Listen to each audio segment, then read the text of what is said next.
नमस्कार दोस्तों। दिन था 1 सितंबर 1965। इंडो पाक वॉर अपने चरम पर था। पाकिस्तान लगातार एलओसी पर अपनी बढ़त बना रहा था। पाकिस्तान ने एक ऑपरेशन लॉन्च किया जिसका नाम था ग्रैंड स्लैम,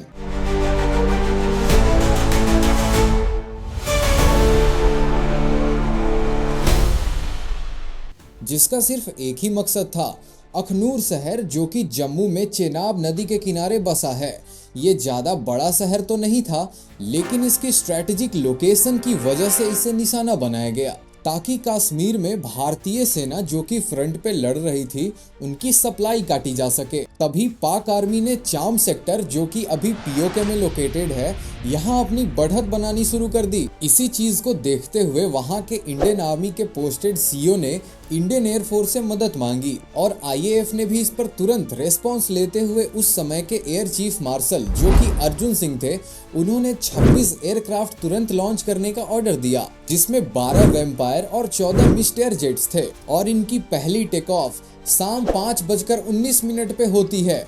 एयरफोर्स ने उस एरिया के बहुत से टैंक्स जो कि अखनूर की तरफ बढ़ रहे थे और कई सारे मिलिट्री व्हीकल्स और कई ग्राउंड टारगेट्स को काफी नुकसान पहुंचाया। इस घटना की खबर मिलते ही पाकिस्तानी एयरफोर्स ने भी अपने 2 F-86 सैबर जेट लॉन्च कर दिए, जो कि इंडियन एयरक्राफ्ट से बहुत ही ज़्यादा एडवांस थे। ये कुछ ही देर में पाकिस्तान के 2 एयरक्राफ्ट ने इंडिया के 4 एयरक्राफ्ट जो कि उस टाइम पे ऑपरेशनल थे उन्हें शूट डाउन कर दिया। और ये रही क्रैश्ड वेम्पायर एयरक्राफ्ट के मलबे की तस्वीर। अब एक ही साथ 4 वेम्पायर शूट डाउन होते देख आईएएफ ने अपने 130 वेम्पायर और लगभग 50 ऑरेगन्स मेन फ्रंटलाइन से हटा दिए और इसी वजह से उन्हें बाद में क्रिटिसाइज भी किया गया। अब अगले दिन यानी कि 2 सितंबर तो कोई मेजर एरियल इंगेजमेंट नहीं हुई, लेकिन फिर अगले दिन यानी 3 सितंबर 1965 को फिर से पाकिस्तानी एयरफोर्स के 2 सैबर ने उड़ान भरी, जिसमें एक विमान फ्लाइट लेफ्टिनेंट यूसुफ अली खान उड़ा रहे थे। पाकिस्तानी फाइटर आसानी से तो भारतीय सीमा में घुस तो गए, लेकिन जैसे ही पाकिस्तानी फाइटर ने निशाना लगाया ही था तभी उससे पहले ही आईएएफ को घुसपैठ के इनपुट्स मिल चुके थे। आईएएफ के फाइटर्स ने उन्हें घेर लिया था और डॉग फाइट शुरू हो गई। डॉग फाइट उसे कहते हैं जब हवा में 2 फाइटर जेट्स लड़ रहे हों। तभी उस डॉग फाइट में आईएएफ के स्क्वाड्रन लीडर टी केलौर, जो कि 23rd स्क्वाड्रन से थे, उन्होंने एक F-86 सैबर को शूट डाउन कर दिया। इस कामयाबी के लिए उन्हें वीर चक्र से सम्मानित किया गया। हालांकि फ्लाइट लेफ्टिनेंट खान, जो कि इस डॉग फाइट से बच के वापस चले गए थे, उन्हें पीएएफ के द्वारा सितारे जुर्रत से सम्मानित किया गया।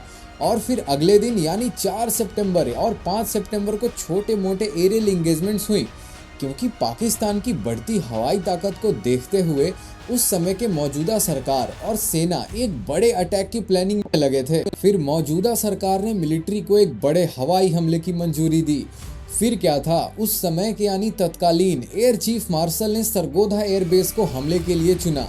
सरगोधा वही एयरबेस था जो कि उस समय कश्मीर में हुए अटैक का सेंटर था, यानी वहीं से एयरक्राफ्ट्स आए और हमला किया और उन्हें सरगोधा से ही कंट्रोल किया जा रहा था।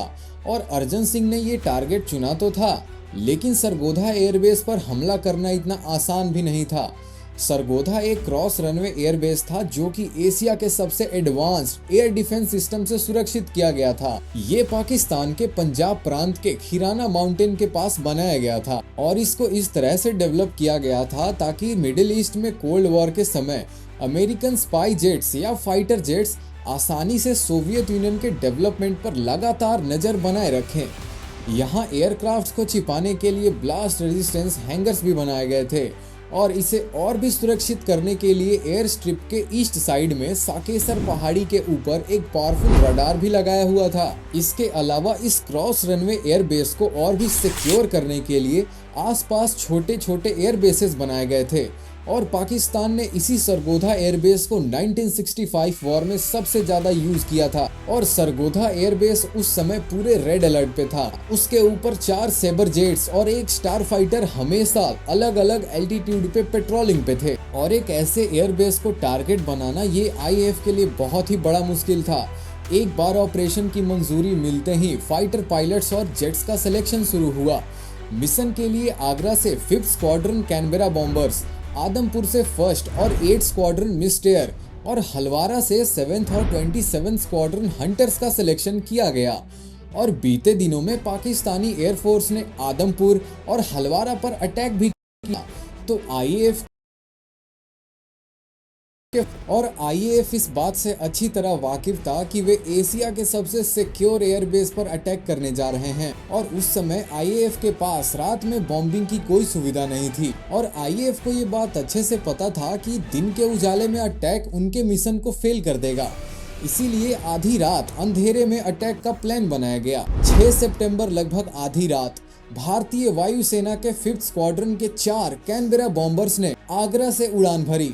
रात के लगभग 11:45 बज रहे थे। इंडियन फाइटर सरगोधा एयरफील्ड में एंट्री लेते हुए सरगोधा के रनवे पर हैवी बॉम्बिंग की, लेकिन अंधेरे की वजह से इंडियन जेट्स अपने टारगेट यानी रनवे से थोड़ी दूर पर बॉम्बिंग कर दी। और तभी सरगोधा की सिक्योरिटी में लगे सेबर और स्टार फाइटर आ चुके थे, जिसके आगे के अटैक्स और भी मुश्किल हो गए। और आईएएफ के कैनबेरा बॉम्बर सुरक्षित अपने बेस पर लौट आए। और इसके बाद पाकिस्तान भी अलर्ट हो गया था, क्योंकि उसे पता था कि भारत जवाबी कार्रवाई जरूर करेगा। और पाकिस्तान का पूरा कॉन्फिडेंस डाउन हो चुका था, क्योंकि और भी एयरबेस होने के बावजूद भारत ने उनके सबसे सिक्योर एयरबेस पर बॉम्बिंग कर दी थी। अगली सुबह यानी 7 सितंबर लगभग 6 बजे इंडियन एयरफोर्स के 1st स्क्वाड्रन के मिस्टर जेट्स ने सरगोधा एयरबेस पर दूसरा हमला किया। तभी साकेसर पहाड़ी पर लगे पाक रडार ने पाकिस्तानी फाइटर्स जो कि पेट्रोलिंग पे थे उन्हें नोटिफाई किया। लेकिन आईएएफ के मिस्टर्स बहुत ही लो एल्टीट्यूड पे फ्लाई कर रहे थे और 2 अलग अलग फॉर्मेशन में स्प्लिट होकर सरगोधा में बने बॉम्ब प्रूफ हैंगर्स को निशाना बनाया। इसके अंदर रखी हुई कई सेबर जेट्स तबाह हो गए। इसी के साथ रनवे पर खड़े हुए पाकिस्तानी एयरफोर्स के C-130 हेरकुलेस जो कि पूरी तरह बर्बाद कर दिया। और सेकेंड्स के भीतर दूसरा फॉर्मेशन आया और टैक्सी वे पर खड़े एक स्टार फाइटर और 4 सेबर जेट्स को डिस्ट्रॉय कर दिया। लेकिन पाकिस्तानी एयरफोर्स की पेट्रोलिंग सेबर जेट्स और स्टार फाइटर इस घातक हमले को रोकने में नाकाम रहे और आईएएफ के जेट सुरक्षित अपने बेस पर वापस लौट आए। इसके साथ ही आईएएफ के दूसरे स्क्वाड्रन के मिस्टर्स ने 2 फॉर्मेशन में स्प्लिट होकर सरगोधा के ईस्ट में भक्तनवाला बेस पर हमला किया। इस अटैक का एक ही एम था, ज्यादा से ज्यादा पाक सेबर को मार गिराना। इसी के साथ आईएएफ की 8 स्क्वाड्रन मिस्टर जो कि सरगोधा पर हमला करके ठीक नीचे उड़ रहा था, जिससे कि रडार को चकमा दिया जा सके। फाइटर ने डायरेक्ट रनवे को अपना निशाना बनाया और टेक ऑफ के लिए तैयार 2 सेबर जेट्स को वहीं डिस्ट्रॉय कर दिया।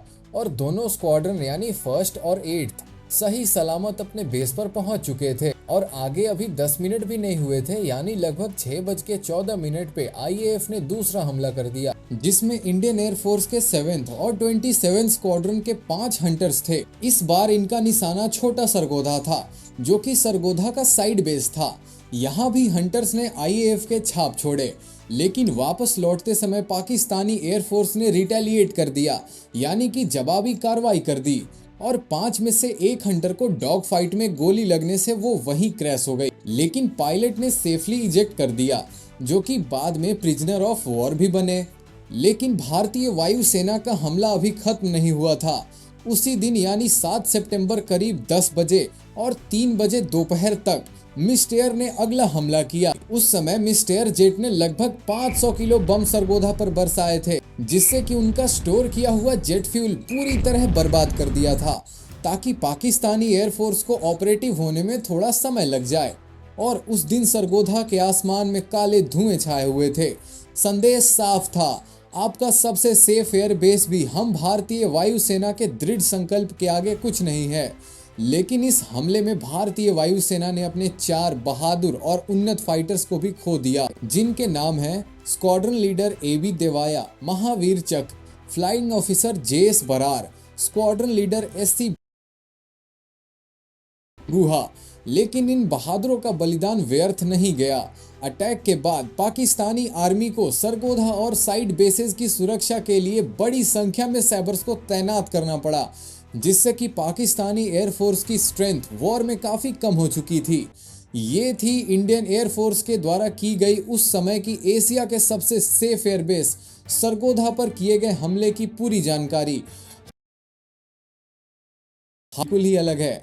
लेकिन एज एन इंडियन सिटीजन हम वही सच मानेंगे जो कि हमारी मिलिट्री दावा करती है। वैसे आपको ये इंडियन फाइटर्स की बहादुरी कैसी लगी हमें कमेंट्स में बताएं और एक लाइक उन बहादुरों के लिए जरूर कर दें।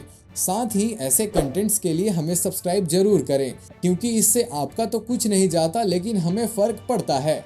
जय हिंद।